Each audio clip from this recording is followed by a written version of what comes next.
So we bought this holder for the infant optics, and I was really excited about it because it had the versatile mount here. Unfortunately, you can see actually in the corners, actually here, let me try this, there you go.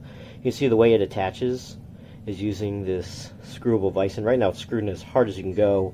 Unfortunately, since there's only one small point at which the arm contacts with the camera on each end, it's not very stable. So if I just do a little bit light shaking, it's going to fall right out.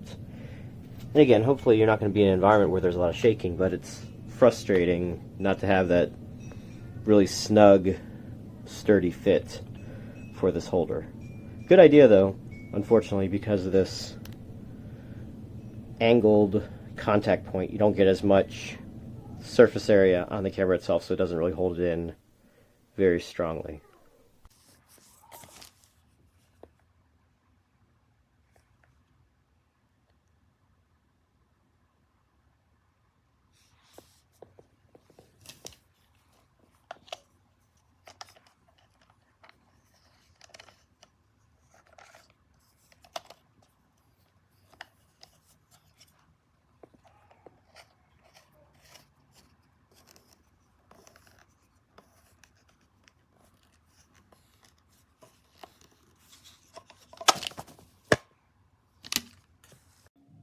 So it's screwed on as tightly as it will go on the newer model of the infant optics, and it just falls off, so it doesn't hold the curved model well.